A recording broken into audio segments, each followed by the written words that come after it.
হবে। অভিযুক্ত হতেই পারে, কিন্তু তার প্রমাণ হওয়া চাই, সত্যতা যাচাই হওয়া চাই। তো এরকম অভিযোগ যদি সত্য হয়, তখনই জিতেন চৌধুরী বা XYZ রাম শ্যাম কাউকে গ্রেফতার করা যেতে পারে। তো আজ পর্যন্ত বিরোধী দলের মুখ্যমন্ত্রী বা MP অসংখ্য এদেরকে গ্রেফতার করা হয়েছে। বিরোধী দলের সরকার ভাঙার জন্য ভয় দেখিয়ে MLA-দের বাড়িতে, MP-দের বাড়িতে, নেতাদের বাড়িতে ED, CBI, ইনকাম ট্যাক্স পাঠানো হয়েছে। কোথাও প্রমাণ হয়েছে? একটি ক্ষেত্রেতে জেলে পুরে রাখছেন, জামিন অযোগ্য ধারাতে জেলে পচিয়ে রাখছেন, কিন্তু চার্জশিট অর্থাৎ তার বিরুদ্ধে অভিযোগটা কি? কি দিল্লি পুলিশ, কি CBI, কি ED, কি ইনকাম ট্যাক্স করতে পারছে না, শুধু বিরোধী হওয়ার সুবাদে, যেহেতু তারা মোদী সরকারের নীতির বিরুদ্ধে আঙ্গুল তুলেন, তাদের ব্যর্থতার জবাব চান, দেশের কৃষকদের, শ্রমিকদের, যুবকদের মনের কথা বলেন, কাজে তাদেরকে জব্দ করার জন্য অন্যায়ভাবে রাষ্ট্রযন্ত্রকে ব্যবহার করা হচ্ছে। কিন্তু অন্যদিকে আজকে শুধু আমাদের দেশে না, সারা পৃথিবীতে আজকে ভারত সম্পর্কে ছি ছি রব উঠছে। রাষ্ট্রসংঘে, ইউরোপে, আমেরিকাতে সেখানে আলোচনা উঠছে। সেটা কি? ভারতবর্ষের বর্তমান শাসক দল ভারতীয় জনতা পার্টি,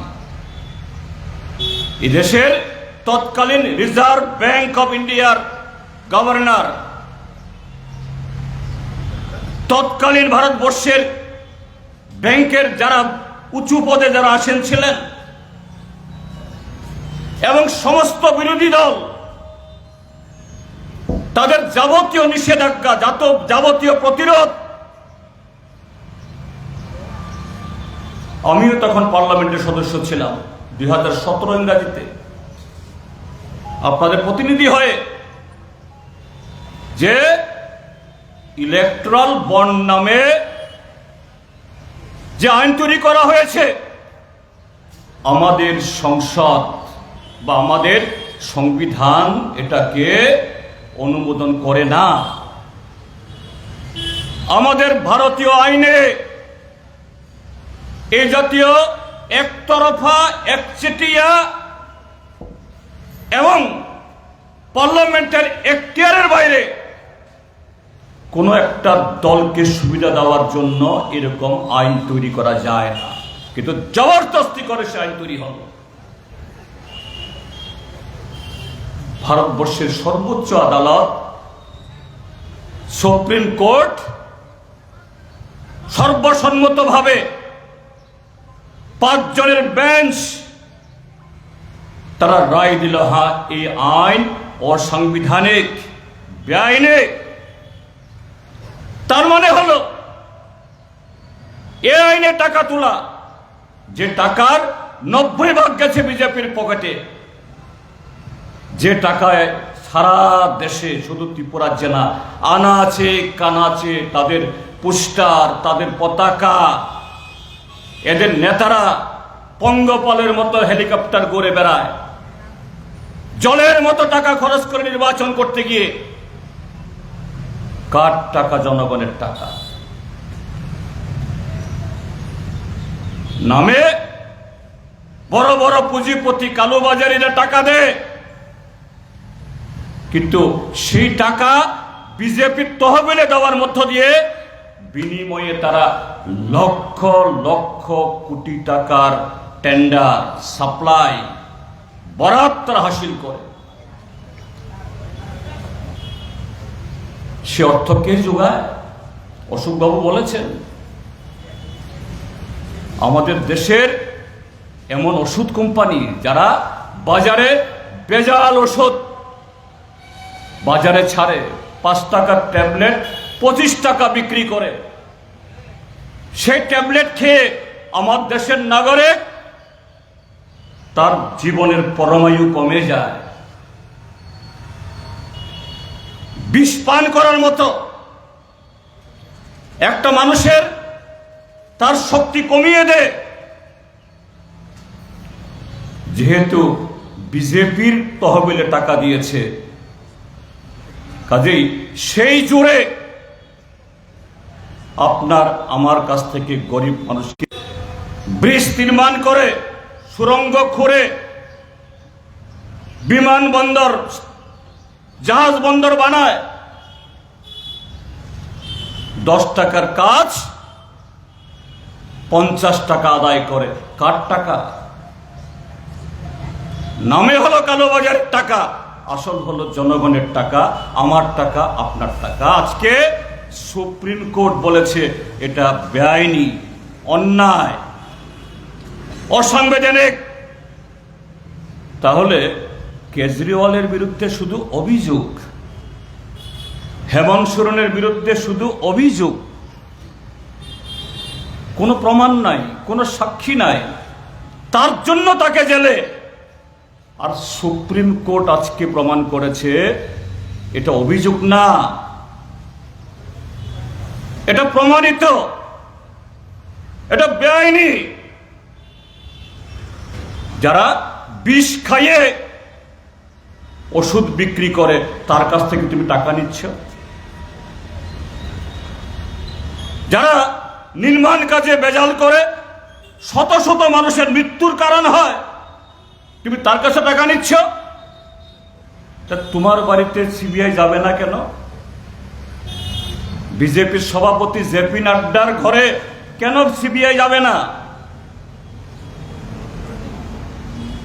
নরেন্দ্র মোদী বা অমিত শাহ, হ্যাঁ, তারা আমাদের মাননীয় প্রধানমন্ত্রী, মাননীয় স্বরাষ্ট্রমন্ত্রী, সাংবিধানিক নিয়মে আমাদের বলতেই হয়। কিন্তু এই গুরুতর এই অপরাধের কারণে আপনাকে গ্রেপ্তার না করা হলেও কেন জিজ্ঞাসাবাদ করা হবে না? কেন আপনার বিরুদ্ধে এফআইআর হবে না? আর যারা তাদের দলে যোগদান করবে, অশোকবাবু কিছু নাম বলেছেন, এদের দলে যোগদান না করলেই এদের বিরুদ্ধে সিবিআই, ইডি, আর যোগদান করলেই এরা একেবারে পরম পুরুষ, শুদ্ধ পুরুষ। তো এইভাবে যদি আবার তারা ক্ষমতায় আসার সুযোগ পায়, পাওয়ার তো কথা না, প্রশ্নে ওঠে না। এই দেশের সংবিধান, গণতান্ত্রিক ব্যবস্থা, 5 বছর অন্তর অন্তর আমরা লোকসভাতে ভোট দিতে পারি, বিধানসভাতে ভোট দিতে পারি, পঞ্চায়েতে ভোট দিতে পারি, এডিসিতে ভোট দিতে পারি। এগুলি হবে? এগুলো এমনিতেই নাকচ হওয়া শুরু হয়ে গেছে। এগুলি হবে কি হবে না এই প্রশ্ন এখন। তারা শাসন ক্ষমতায় থেকেও এডিসি দখল করতে পারলো না, জোর জবরদস্তি টাকা ইত্যাদি খরচ করার পরও টিপরামথা এডিসি দখল করলো। জনগণ ভোট দিয়েছে, করবেই। কিন্তু টিপরামথার হাতে এডিসি যেহেতু গেছে, বিজেপির হাতে যায়নি, ভিলেজ কমিটির ভোট হবে না।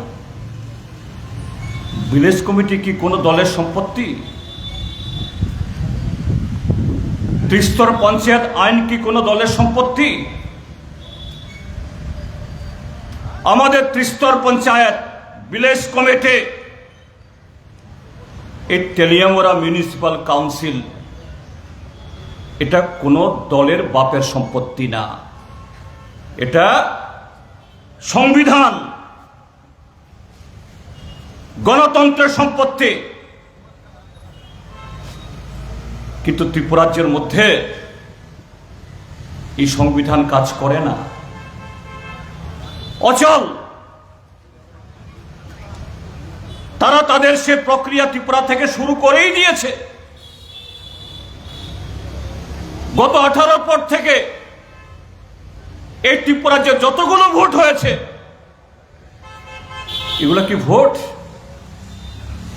আপনারা এখানে মিউনিসিপ্যালিটির ভোট দিয়েছেন, পঞ্চায়েত সমিতি, ভিলেজ কম, এই জেলা পরিষদের ভোট দিয়েছেন।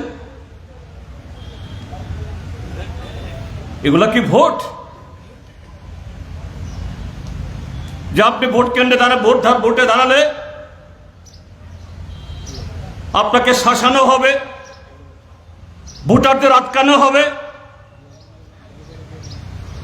আপনাকে যদি সমর্থন করে, পঞ্চায়েতে 96% আসনে তারা বিনা প্রতিদ্বন্দ্বিতা দখল করে গেছে।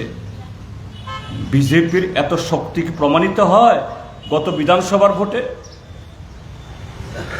গত বিধানসভা ভোটে নরেন্দ্র মোদী, অমিত শাহ, ডজনে ডজনে কেন্দ্রীয় মন্ত্রী এবং বিভিন্ন রাজ্যের মুখ্যমন্ত্রীদেরকে এনে কত শতাংশ ভোট পেয়েছে? মাত্র 39। 61% মানুষ তাদেরকে ভোট দেয়নি। আর সেই দল ত্রিস্তর পঞ্চায়েতে আর মিউনিসিপাল কাউন্সিলের ভোটে 96% বিনা প্রতিদ্বন্দ্বিতায় জিতে যায়। একেবারে মানুষ তাদের প্রতি এভাবে আশীর্বাদ দুহাত ভরে বর্ষণ করে। কোন মূর্খ বিশ্বাস করবে এগুলো? গত 6 বছর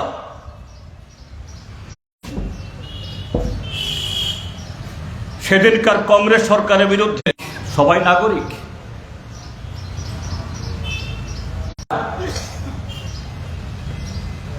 অটো রিকশার মালিক রাস্তায় নামতে পারবে না। আইসিডিএস সেন্টারে রান্না বান্না করে মাসে কয়েক হাজার টাকা পান, সেখান থেকে ছাঁটাই করে দেওয়া হবে। ফুড ফর ওয়ার্ক বা আজকের এই রেগা, এটা অধিকার যে বিরোধী দল হলে পরে তাদের বাতিল করতে হবে। এগুলি কখনো হয়েছিল? 25 বছর এ রাজ্যে বামপন্থীরা শুধু বিধানসভা না, Lok Sabha, panchayat, ADC, village committee সর্বত্র জিতেছে। অশোক বাবু বিধায়ক ছিলেন তেলেমুরা কেন্দ্রের। কখনো দেখেছেন রাজ্যে বামফ্রন্ট সরকার আর অশোক বদ্ধ কংগ্রেসের এমএলএ বলে এখানে কোনো সরকারি অনুষ্ঠানে অশোক বাবুকে নিমন্ত্রণ করা হবে না? পঞ্চায়েত সমিতির মিটিংয়ে অশোক বাবুর প্রবেশ নিষিদ্ধ। অশোক বাবু যেহেতু বিরোধী দলের এমএলএ, বামফ্রন্টের সময়েতে কোনো একটা পাড়াতে গেলে পরে যে বাড়িতে অশোক বাবুকে চা খাওয়ালো, বসতে দেওয়া হলো, তারপর দিন থেকে সে বাড়ির উপর আক্রমণ শুরু হলো। হয়েছে? কংগ্রেস কমিউনিস্টের মধ্যে নীতিগত লড়াই বহু হয়েছে, ছিল, আছে, আগামী দিনও থাকবে। এগুলি নীতিগত, কর্মসূচিগত। আমাদের যার যার কর্মসূচি অনুসারে, নীতি অনুসারে দেশকে, রাজ্যকে, নিজের গ্রামকে, নিজের শহরকে কিভাবে আমরা সাজাবো তার লড়াই। কিন্তু বিরোধী বলে না, তাকে তার সমস্ত অধিকার থেকে বঞ্চিত করে দেওয়া, এগুলো হয়েছিল কি? কিন্তু আজকে 18তে বিজেপি সরকার আসার পর, আমি এমপি ছিলাম, আমি গোটা এই তেলিয়ামুড়া মহকুমা করেছি। বাড়ি ভেঙে দেওয়া হয়েছে, দোকান লুটপাট করা হয়েছে, পুকুরে বিষ ঢেলে দেওয়া হয়েছে, গাড়ি ঘোড়া ভাঙা হয়েছে, মাথা ফাটিয়ে দেওয়া হয়েছে। একটি ক্ষেত্রেতেও একজন অপরাধীর শাস্তি হয়নি। একটা স্বাধীন দেশে, যে দেশে একটা গণতান্ত্রিক ব্যবস্থা আছে, সংবিধান আছে, কোনো একটা দল সরকার আছে বলে এইভাবে অন্যায় কাজ করতে পারে? বিরোধী দলের লোক হলে পরে তাকে রেগার কাজ দেওয়া হবে না। আগের সরকার তাকে ভাতা দিয়ে গেছে, সে ভাতা বাতিল করে দেওয়া হবে, তুমি নতুন করে ভাতা দেবে না, আলাদা জিনিস। কিন্তু তার আগের সরকার এখানকার সমস্ত অংশের মানুষকে, যারা সে ক্রাইটেরিয়া ফুলফিল করে দিয়েছে। কিন্তু বিজেপি স্লোগান মুখে সবকা সাথ, সবকা বিকাশ, সবকা বিশ্বাস, কাজ সম্পূর্ণ তার উল্টো, সম্পূর্ণ তার বিপরীত। এটা তেলিয়ামুড়াতে না, ত্রিপুরাজ্যে না, আজকে সারা দেশে। কাজী বন্ধুরা, এবারে নির্বাচনটা আর শুধুমাত্র বিগত 17টা নির্বাচনের মধ্যে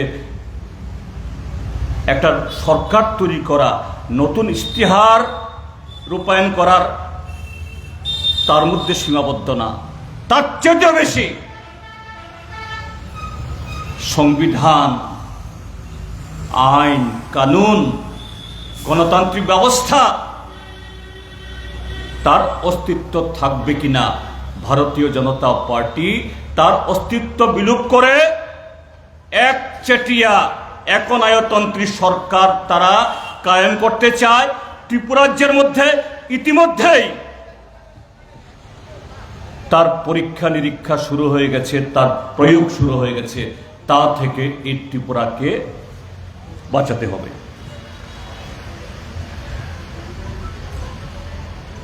তো এখানে আরেকটা কারণে এবার খুব গুরুত্বপূর্ণ, শাসক দল, শাসক দল তার জনগণকে প্রভাবিত করার জন্য তারা তো বলবে নেই, এই বলাটা এদের অধিকার নেই, আমি কথা বলছি না। কি স্লোগান তুলছে? আব কি বার 400 পার। গত পরশুদিন এখানে প্রধানমন্ত্রী এসে গেলেন আগরতলাতে, রাষ্ট্রীয় যজ্ঞ করে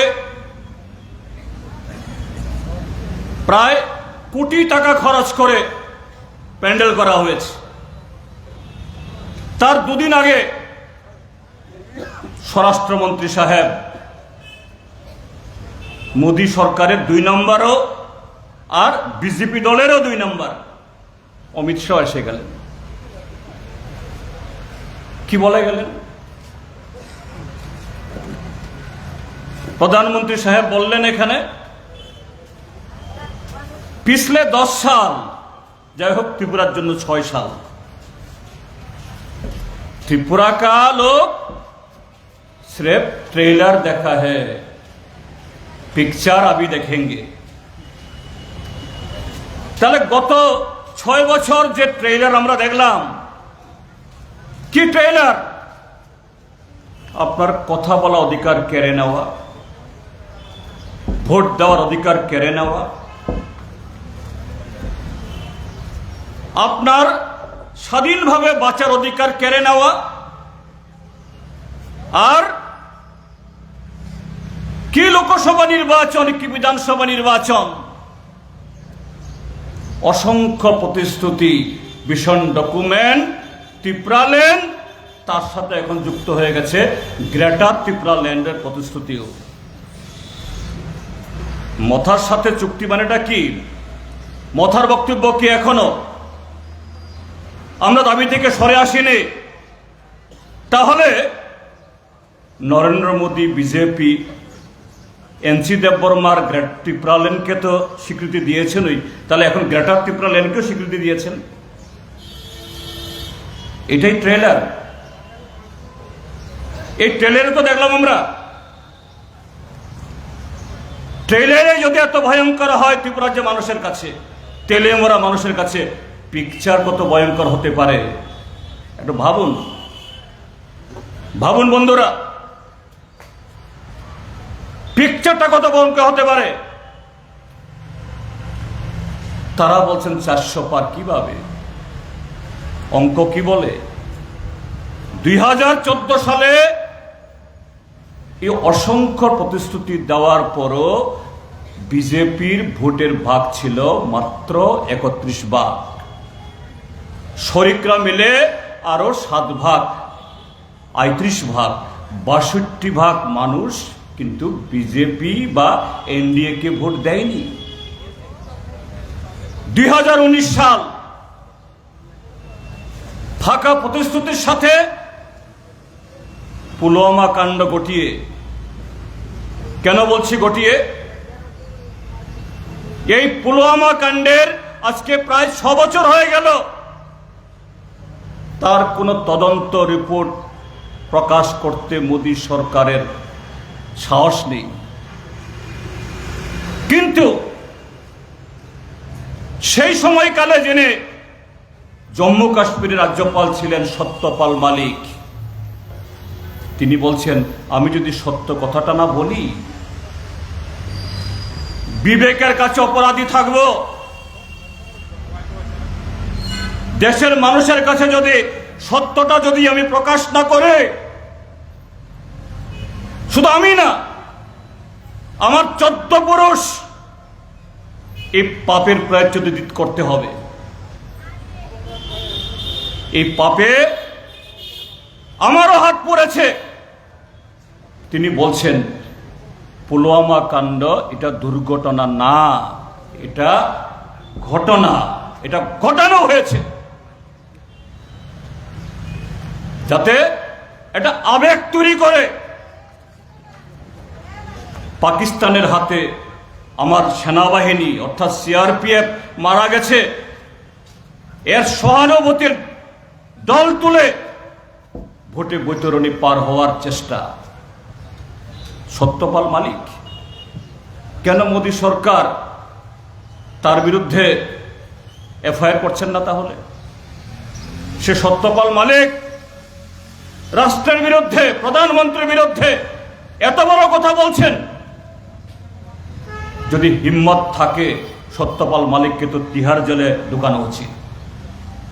সে তো বলছে সিআরপিএফদের খুন করানো হয়েছে।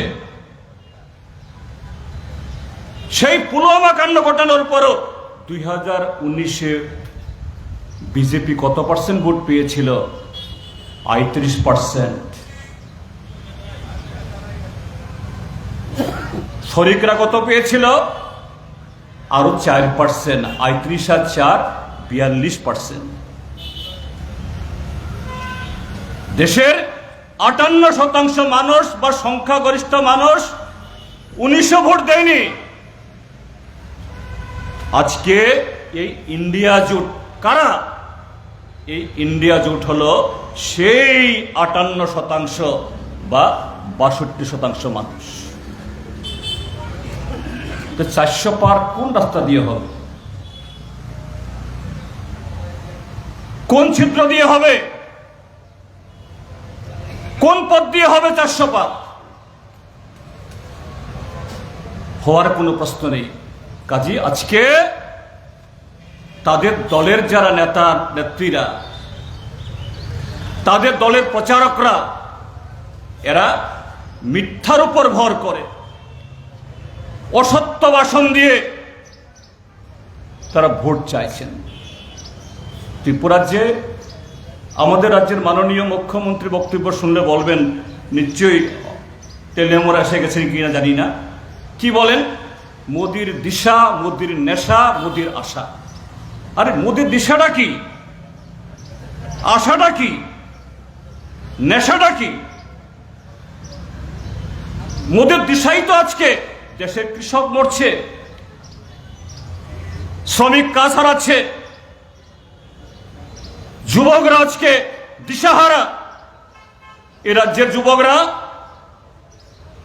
এমনিতেই মদের দোকানে লাইন দেয় না, এমনি এমনিতেই নেশা গাং এই এই কি বলে এই ভাং গাঁজা খায় না,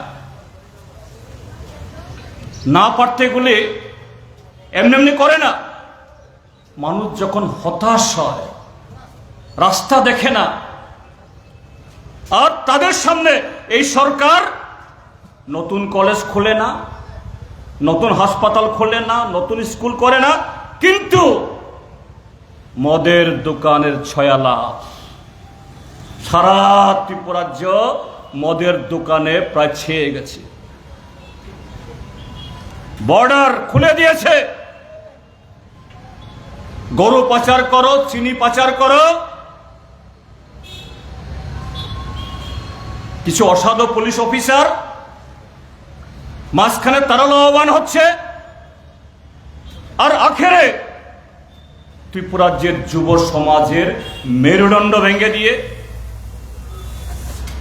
অভাবের কারণে তাদের স্বভাব নষ্ট করে দিয়ে এই ভোটের বাজারে এদের কিছু কিছু টাকা তাদের সামনে রেখে প্রলোভন দেখিয়ে বাইক বাহিনী, হেলমেট বাহিনী, রিগিং বাহিনীতে তৈরি করছে। আমি আজকেও শুনে আসছিলাম আগরতলাতে, গতকাল সন্ধ্যার ট্রেনে দক্ষিণ ত্রিপুরা থেকে নাকি প্রায় 1 ট্রেন যুবক এসছে, বিজেপির সমস্ত বাছাই করা শক্তিকেন্দ্রের লোকেরা। বিভিন্ন বুথে এদেরকে ব্যবহার করে পশ্চিম ত্রিপুরা লোকসভা কেন্দ্রের কিছু করতে পারে কিনা চেষ্টা হচ্ছে, কিন্তু মানুষের মধ্যে প্রতিরোধ হচ্ছে। এই রাজ্যে মানুষের কাছে কুর্নিশ এখন অবধি, শেষ পর্যন্ত কি হবে জানি না, কিন্তু পশ্চিম ত্রিপুরা লোকসভা কেন্দ্রে আজকে 2019-এ যেরকম ভাবে করেছে, কিছু কিছু জায়গাতে তো করার চেষ্টা করেছি, কিন্তু সর্বত্র পারিনি। এটাই হলো বিজেপি। সেই জায়গায় আমরা ইন্ডিয়া জোট, অবশ্যই ইন্ডিয়া জোটের সবচেয়ে বড় শরিক জাতীয় কংগ্রেস দল। তারা ইতিমধ্যেই 5টা ন্যায়, অর্থাৎ যুবক, মহিলা, শ্রমিক, কৃষক, এরকম 5টা অংশে মানুষের জন্য সুনির্দিষ্টভাবে তারা প্রতিশ্রুতি রেখেছেন, লিখিতভাবে তারা বিলি করছেন। কর্মসূচি এত জনমুখী ইশতেহার অতীতে কংগ্রেস দলের তরফ থেকে অন্তত ব্যক্তিগতভাবে আমার চোখে পড়েনি। সুচিন্তিত, এবং সেই জায়গায় আমরা ভারতের কমিউনিস্ট পার্টি মার্ক্সবাদী আমরাও আমাদের ইশতেহার প্রকাশ করেছি। কি বলেছি ইশতেহারে? আমরা বলেছি একটা বিকল্প সরকার বা ইন্ডিয়া জোটের সরকার তৈরি হলে সেই 2004 সালে যেভাবে বামপন্থীরা দেশপ্রেমিক ভূমিকা গ্রহণ করেছিল, এবারও সেভাবেই আমাদের ভূমিকা পালন করব। সে ভূমিকা কি? আজকেও তার ফসল ভারতবর্ষের মানুষ ভোগ করছে। এই যে 100 দিনের কাজের গ্যারান্টি কবে হয়েছিল? 2004 সাল। বামপন্থীরা বাইরে থেকে সমর্থন করেছে কংগ্রেসকে, এবং কংগ্রেসের কাছে এই দাবি রাখা হয়েছে, এই আইন তৈরি করুন। ভারতবর্ষের স্বাধীনতার পর দেশের কৃষক এবং গ্রামীণ জনগণের জন্য একটা যুগান্তকারী আইন নরেন্দ্র মোদী সরকার নানাভাবে চেষ্টা করছে। এই আইন তুলে দিতে সাহস করছে না, কিন্তু এটাকে ক্ষতবিক্ষত করছে। আজকে রেগার টাকা আসে না, এই যে পরব গেল, মাস পয়লা গেল, এই সময়তে এই তেলেমোড়া বাজারের ব্যবসায়ীরা নিশ্চয়ই একটু পেছন দিকে ফিরে স্মরণ করতে পারেন। বামফ্রন্ট সরকার থাকার সময়তে পাহাড় গ্রামের মানুষের দল নামতো তেলিয়ামোড়াতে, মুদির দোকানে, স্টেশনারি দোকানে, কাপড়ের দোকানে, জুতার দোকানে, সবজি দোকানে, খাবারের দোকানে, মাছ মাংসের দোকানে 500,000 টাকার নোটের ছড়াছড়ি, বাংটি পাওয়া কষ্ট হতো। কোত্থেকে আসতো? রেগার টাকা। আর আজকে এবার দেখেছেন মাছি তাড়াতে হয়েছে। কি তেলিয়ামোড়া, কি মুঙ্গিয়াকামি, কি তুইসিন রায়, কি মরছড়া, কি কল্যাণপুর, সর্বত্র সারা রাজ্যে। অর্থাৎ নরেন্দ্র মোদীর সরকার রেগা তুলে দেয়নি, কিন্তু গোড়া কাটতে চেষ্টা করছে। এই যে বলছে হাম 80 करोड़ परिवार को हम 5 किलो करके चाल देता हूं। নরেন্দ্র মোদী সরকার, বিজেপির কৃতিত্ব এটা? লজ্জা করে না? এই আইন তৈরি হয়েছে সেই ইউপিএর সময়তে, ফুড সিকিউরিটি অ্যাক্ট, খাদ্য নিরাপত্তা আইন। সে খাদ্য নিরাপত্তার আইনের কারণে নরেন্দ্র মোদী সরকারের উপায় নেই আপনাকে এই চাল না দিয়ে, উপায় নেই আপনাকে বিপিএল এ 2 টাকা চাল না দিয়ে, উপায় নেই এপিএল এ 13 টাকা দামে চাল না দিয়ে। কিসের বড়াই করেন তারা? বন অধিকার আইন। আমাদের দেশে এই আইন তৈরি হওয়ার আগে আমাদের ট্রাইবাল বন্ধুরা জুম চাষ করতে বাধ্য হতেন, কিন্তু কখন ফরেস্টের জুলুম আসে, পুলিশের জুলুম আসে, নিশ্চয়তা ছিল না। আর যেহেতু জুম করাটা বন আইনে অপরাধী, বামফ্রন্ট সরকার থাকাকালীনও সরাসরি জুমের নামে কোনো স্কিম করা, কোনো সুবিধা দেওয়া কঠিন ছিল, নানাভাবে দিতে হতো, আমরা দিতাম। কিন্তু সেই ইউপিএ সরকার বন অধিকার আইন তৈরি করে। আমি খুব গর্ব করে বলি, কারণে হয়তো কেউ কেউ বলতে পারেন নিজেরা ডোল নিজে পিটান, হ্যাঁ নিশ্চয়ই কিছু কিছু কাজে পিটতে হবে। কারণ আমার সৌভাগ্য, আমি সেই সময়েতে রাজ্যের বনমন্ত্রী ছিলাম, উপজাতি কল্যাণ মন্ত্রী ছিলাম, আরডি মিনিস্টার ছিলাম। আমার হাতে 3টা গুরুত্বপূর্ণ দপ্তর। 1,25,000 পরিবারকে 12 লক্ষ কানি ফরেস্ট ল্যান্ড আমরা পাট্টা দিয়েছি। এই 12 লক্ষ কানিতে নাই করে আজকে প্রায় 8 লক্ষ কানিতে রাবার বাগান। এই রাবার বাগান না হলে আজকে ত্রিপুরা এই চেহারা হতো না। কারো বাদাম। তখনও কংগ্রেস কমিউনিস্ট ঐক্যবদ্ধ হলে দেশের কি ধরনের বা রাজ্যের কি ধরনের উন্নয়ন করা যায় তার নিদর্শন। Right two information. দেখবেন অফিস কাছারিতে কিছু আমলা থাকে, বিডিও, এসডিও, থানাবাবু, সাংঘাতিক মগরা, যা খুশি আমি কর্ম। কিন্তু সচেতন মানুষ গিয়ে বলে, ঠিক আছে আপনি তো আমাকে তথ্য দিবেন না, আমি তথ্য জানার অধিকারে আমি একটা দরখাস্ত করব। দেখবেন ডিএম সাহেব, বিডিও সাহেবের কাঁপতে আরম্ভ করে। কে তৈরি করেছে আইন? সেই ইউপিএ সরকার, কংগ্রেস এবং কমিউনিস্ট যদি ঐক্যবদ্ধ হয় কি হতে পারে তার উদাহরণ আজকে যে আমরা বলছি বিকল্প বিকল্প, এটা কথার কথা না। নরেন্দ্র মোদী সাহেবের আবি তো ট্রেলার হে, পিকচার বাকি হে, এই জাতীয় বক্তব্য না, এটা প্রমাণ সিদ্ধ কথা বলছি আমরা। তার সাথে আজকের প্রেক্ষিতে কি ইউপিএ বা কংগ্রেস, এই কমিউনিস্টরা, আমরা বলছি নতুন সরকার তৈরি হবে কেন্দ্রে।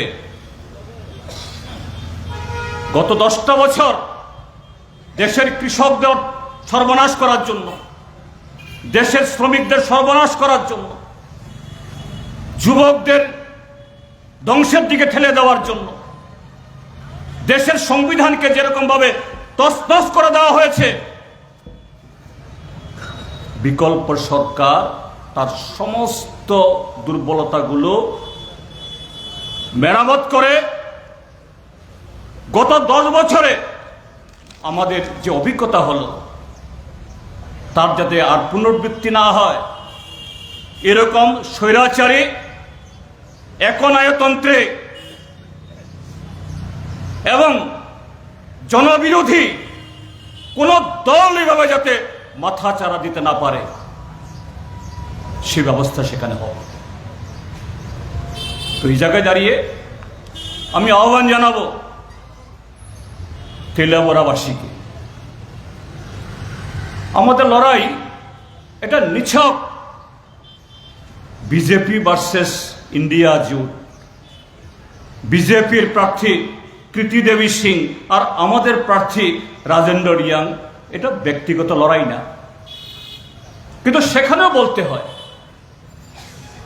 এবারের যে লোকসভা নির্বাচন বোধ হয় ত্রিপুরাজ্যের জনগণের সামনে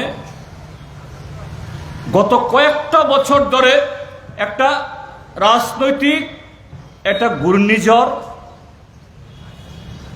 বা এক ধরনের দিশাহীন মানুষকে বিভ্রান্তির দিকে ঠেলে দেওয়ার একটা রাজনীতি হয়েছে, বিশেষ করে আমাদের ট্রাইবেল অংশের মানুষকে। কি বোঝানো হয়েছে? বামফ্রন্ট সরকার 25 বছর রাজত্ব খেলাইখা দশরথ দেব সং, অঘোর দেব বর্মা, জিতেন চৌধুরী সং তাই কিছু খাইমাল্লিয়া শোনো বুঝক্ষা পইলা জাতি উলভ জাতি, অর্থাৎ পার্টি বাই কিচ্ছু সামং তাংমানিয়া শুধু জাতিনি দফানি আমতই সামং খাইসং মানো আমনি ওলা বুঝক্ষা যে না পার্টি বনাঙো থানসা পার্টি গ্রেটার ত্রিপুরাল্যান্ড ও পার্টি ন তুইদুল মান্নাই শুধু খরকসা বরক বুই বুবাগরা হিনিয়া ভানো শাক শাক না বুবাগরা আং না বুবাগরা ঠিক আছে তিনি পাইথাক বুবাগরানি বুসুক বনসং বরম রিও হামজাগো তিনি ত্রিপুরা সারক বিশেষ খাইয়ে শিকলা শিকলি রক সেরাই রক বনা হামজাগো ও হামজাগ মান্য সুং কোনো নাসলিয়া হামজাগ দি হামজাগ দি আমাদের ট্রাইবেল যুবকদেরকে বোঝানো হলো যে শুধু একজন লোকই পারে যে নিজে নিজে নিজের বুবাগরা ঘোষণা করে, নিজেকে রাজা ঘোষণা করে রাজত্ব না থাকলে। ঠিক আছে, ট্রাইবেলরা রাজ পরিবারের লোকদেরকে ভালোবাসে, আমাদের কোনো আপত্তি নেই, আমরাও শ্রদ্ধা করি রাজার নাতি হিসাবে। কিন্তু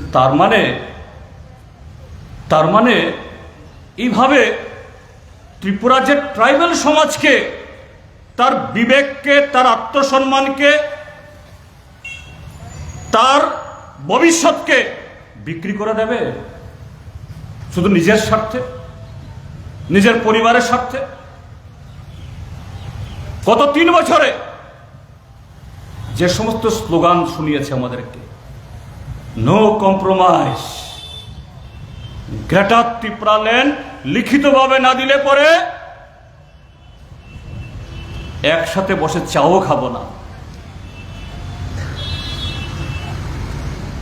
এ রাজ্যে মানুষকে বোঝানো হলো এনসি দেবর মতো ত্রিপুরাল্যান্ড কিচ্ছু ছিল না, আমার তো গ্রেটার ত্রিপুরাল্যান্ড, তার সীমানা পার্বত্য চট্টগ্রামের একেবারে কক্সবাজার পার হয়ে টেকনাফ পর্যন্ত। এদিকে মিজোরামের যে সমস্ত জেলা থেকে রিয়াং শরণার্থী আসতে বাধ্য হয়েছে, মামিত জেলা, কর্থা জেলা, এগুলো চলে আসবে। আসামের হাইলাকান্দি, পাথারকান্দি, এগুলো ঢুকে যাবে গ্রেটার ত্রিপুরাল্যান্ড। যেহেতু ভালোবাসা কখনো অন্ধ হয়, যদিও হওয়া উচিত না, অন্ধভাবে বিশ্বাস করলো আমাদের ট্রাইবেল ছেলেরা। দিল্লি যেতে বললো, দিল্লি গেল, বড়মরা যেতে বলল, বড়মরা গেল। কাপড় খুলতে বলল, কাপড়ও খুলল। বৃষ্টি ভিজতে বলল, বৃষ্টিও ভিজল। আর সেই দল এডিসিতে আসার পর তারাও যখন দেখলো বিজেপি মুখে যতই সবকা সাথ সবকা বিকাশের কথা বলুক, তারা এই দেশের সংখ্যা লঘিষ্ঠ মানুষের বিরোধী। তারা ট্রাইবেল বিরোধী, মুসলিম বিরোধী, তারা ওবিসি বিরোধী, তারা দলিত বিরোধী। গত 10 বছরে দলিতদের উপর আক্রমণ, ট্রাইবেলদের উপর আক্রমণ, মুসলিমদের উপর আক্রমণ, অসংখ্য।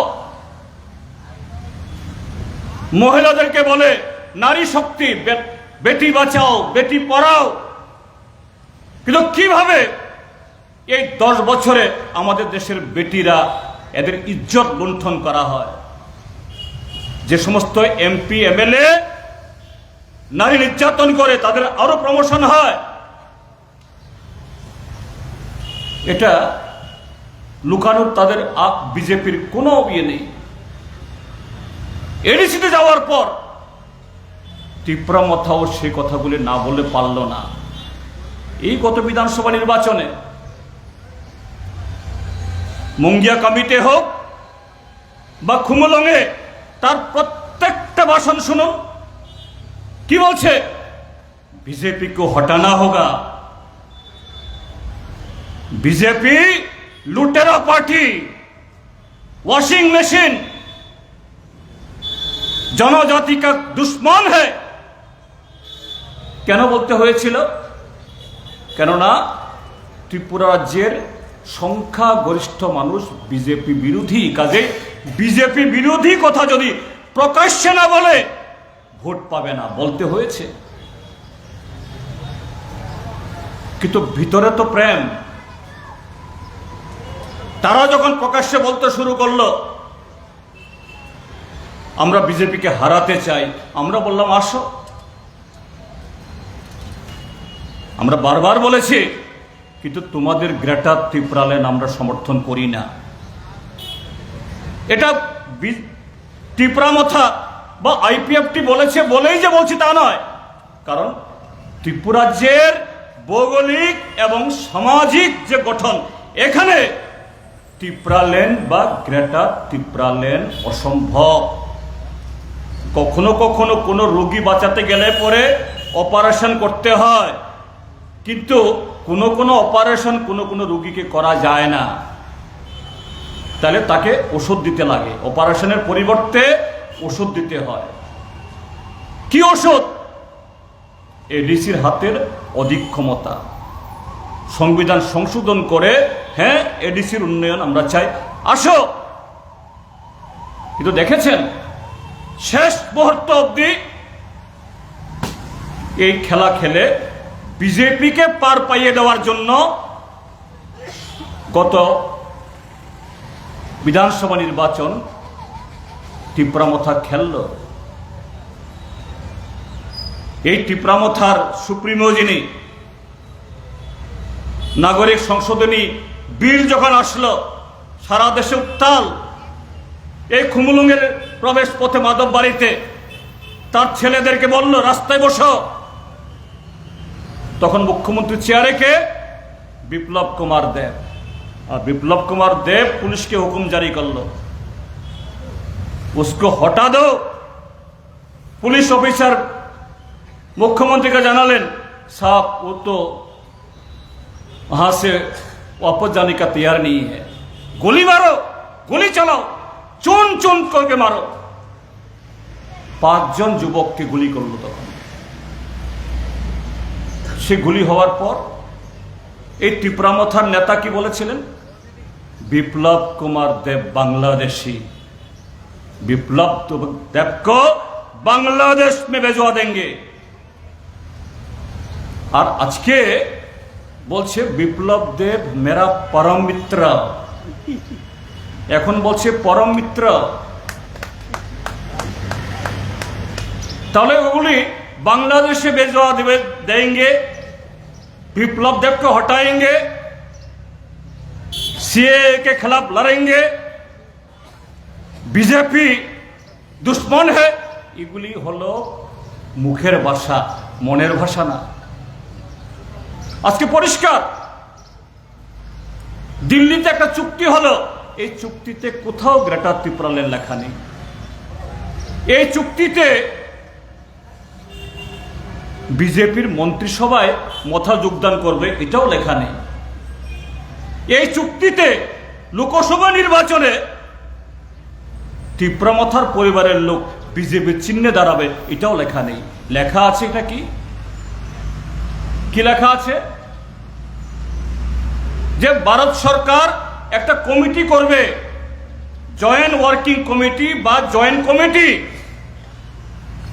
চুক্তি অনুযায়ী সে কমিটি তো হলো না। চুক্তি যদি রূপায়ণ করার ইচ্ছা থাকে, প্রধানমন্ত্রী তো বলতেন, একটা শব্দ উচ্চারণ করে নাই প্রধানমন্ত্রী, একটা শব্দও না। এমনকি আস্তাবল ময়দানে ত্রিপুরা মথার নেতাদেরকেও আমন্ত্রণ করে নাই। মন্ত্রী হিসেবে অনিমেষ ছিল, কিন্তু মথার কোনো নেতা সেখানে জায়গা পায় নাই। তো এটাই প্রমাণ করে ভারতীয় জনতা পার্টির দৃষ্টিভঙ্গি ট্রাইবেলদের সম্পর্কে, এসসিদের সম্পর্কে, এডিসি সম্পর্কে। কিন্তু সেই নেতারা সরল মতি ট্রাইবেলদের আজকে তার মাথা কিনে নিয়ে তাদের ভালোবাসা, আবেগ এটাকে কিনে নিয়ে আজকে বিজেপিকে জেতানোর জন্য, বিজেপিকে আবার ক্ষমতায় পাঠানোর জন্য আজকে চেষ্টা করছে। তাই বন্ধুগণ, এই ত্রিপুরাজ্যের কি ট্রাইবেল, নন ট্রাইবেল, প্রত্যেক আত্মসম্মান বোধ সম্পন্ন। এই ত্রিপুরাহানে যত সাকনি সম্মান গানাম বরফ, তার সাথে এই দেশের সমস্ত দেশপ্রেমিক নাগরিকের আজকে দায়িত্ব। এবারের লড়াই শুধু বিজেপি বিরোধী ইন্ডিয়া জোট লড়াই না, কিন্তু একটা নাম তো থাকবে। লড়াই হলো একদিকে যারা দেশকে বিক্রি করতে চায়, দেশের সংবিধান ভাঙতে চায়, দেশের গত 7.5 দশকের সমস্ত ঐতিহ্যকে ম্লান করতে চায়, এই শক্তির নেতৃত্বে বিজেপি ত্রিপুরাজ্যে, তার সাথে আইপিএফ মথা। আর আরেকদিকে হলো কংগ্রেস, কমিউনিস্ট না, সমস্ত দেশপ্রেমিক শক্তি আজকে ঐক্যবদ্ধ।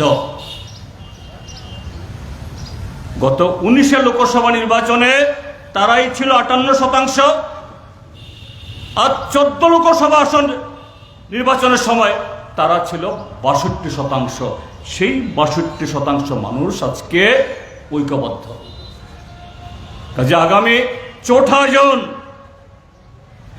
ভারতবর্ষে নতুন সরকার গঠন করা, এটা শুধু সময়ের অপেক্ষা। এই দেশদ্রোহী, দেশের সংবিধান বিরোধী এই শক্তির পরাজয় অনিবার্য।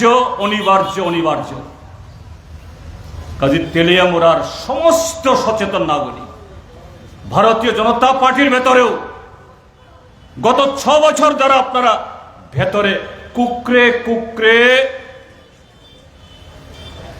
মনের কথা প্রকাশ করতে পারছেন না, কিন্তু একটা দম বন্ধকর অবস্থায় এখানে বিজেপিকে সহ্য করতে বাধ্য হচ্ছেন। তাদের কাছেও আমাদের বিনীত অনুরোধ, আসুন দেশের এরকম একটা গুরুত্বপূর্ণ সময়েতে আমরা যদি সঠিক দায়িত্ব পালন না করি, এটা একটা জাতীয় পাপ করার শামিল হবে। সেই জায়গায় এটা জাতীয় পুণ্য সাধনের জন্য বারবার সে সুযোগ আসে না।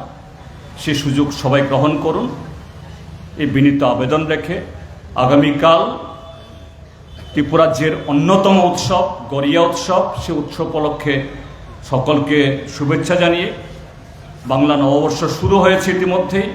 এ সম্পর্কেও সমস্ত ভোটারদের আমাদের জোটের তরফ থেকে শুভেচ্ছা জ্ঞাপন করে আমার বক্তব্য শেষ করছি। সবাই ভালো থাকুন, সুস্থ থাকুন। সবাইকে নমস্কার। খুলুমখা, ইনকলাব জিন্দাবাদ।